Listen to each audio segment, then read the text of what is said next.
For over half a century, if you played tennis in Metro Atlanta, chances are Jon Niemeyer had something to do with it.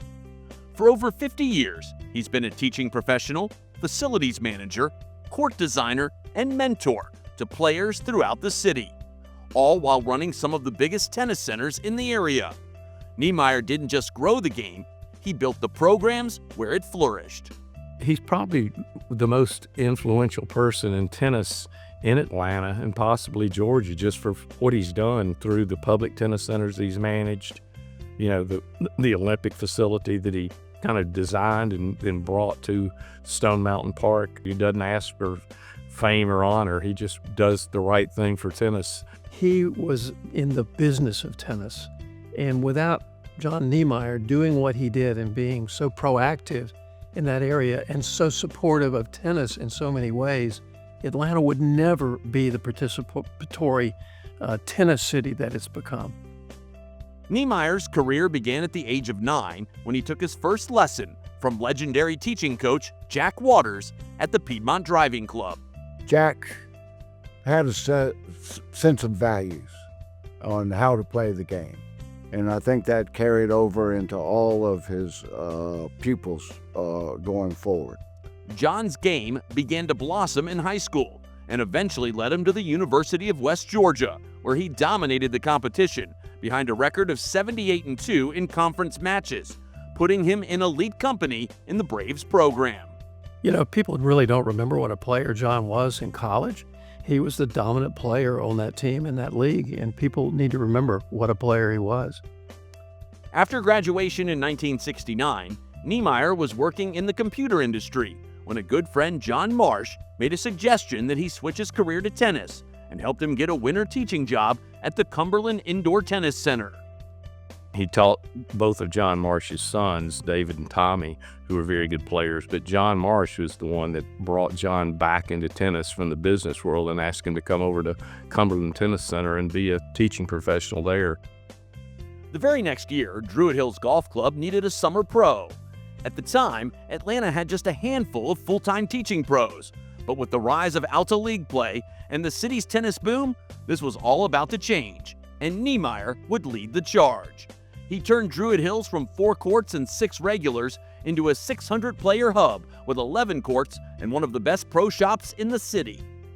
He took a program that was in the very beginning stages and really developed it into a tremendously active country club program. Jon started pretty much in a cardboard box. A little plywood shed, brought a stringer in, sell some cans of balls. Believe it or not, Wilson made a Jack Kramer racket that they modified for the Jon Niemeyer racket at Druid Hills Country Club.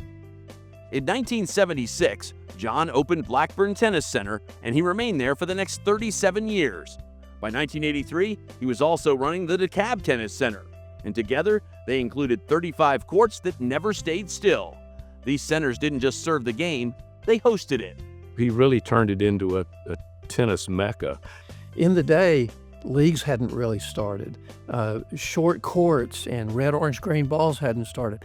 Jon innovated with all of those things. He was always about promoting the game, like nobody else in the city did.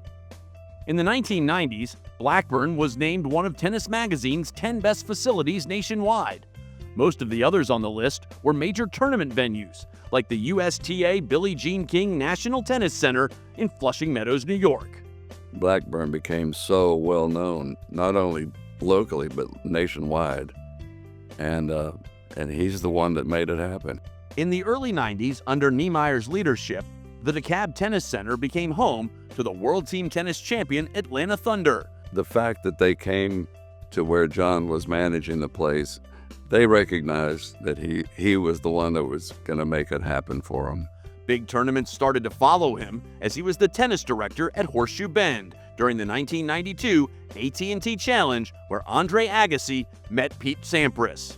It was the first opportunity for us to have professional men's tennis in Atlanta, and Jon was the tournament director for the AT&T Challenge.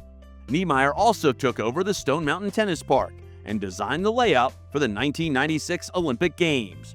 He would continue to run the facility for the next 5 years, The venue would be the stage for the WTA Tour event in 1997 and the 1998 Davis Cup match where the United States beat Russia. The Olympic Tennis Center at Stone Mountain was pretty much designed by Jon. He went to Barcelona, did research on the building of that facility, did research on a number of facilities all over the world, and he designed that tennis center.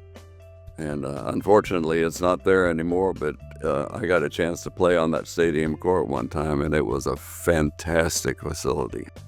In the meantime, Niemeyer became club manager of the financially struggling old WCT Peachtree World of Tennis. The club, in financial decline, was given to the Southern Patrons Association, which put Niemeyer in charge of salvaging it. With managing partner Paul Shane, the duo made it profitable for the first time ever under the new name Racket Club of the South. The venue was sold in 2024 for $17.5 million. You know, when we got Lamar Hunt to donate the Racket Club of the South, the old WCT, to our foundation, Jon and Paul were the perfect guys to run it. And honestly, they saved it. But for them turning that place around, we would have lost that tennis center, but it's still here today because of them. Jon Niemeyer's talent for management and design would extend to other parts of Georgia as well. In 2016, he designed the layout for the 50-court Rome Tennis Center. He always said, well, if I'm going to design something from scratch, I'm going to take all this stuff that I've learned and make it all work. And of course, it's a fantastic tennis center and has been for many years now. This idea was the secret to his success by designing the venue around the player. Jon was way ahead of his time in so many ways, particularly in how you design tennis center. And just to give you an example, Jon loved wheelchair tennis. Well, no one thinks about designing a whole tennis center to make sure that works. There's not a single step at the Rome Tennis Center. It is completely accessible everywhere, from the pro shop to every court, unlike anywhere else. But you'd never notice it because it's just like a tennis center, but no steps. That's the kind of forward thinking Jon had. Niemeyer became known for putting in what he called a split double-triple, which meant 2 3-court sets separated by a viewing area in between where coaches could easily follow matches.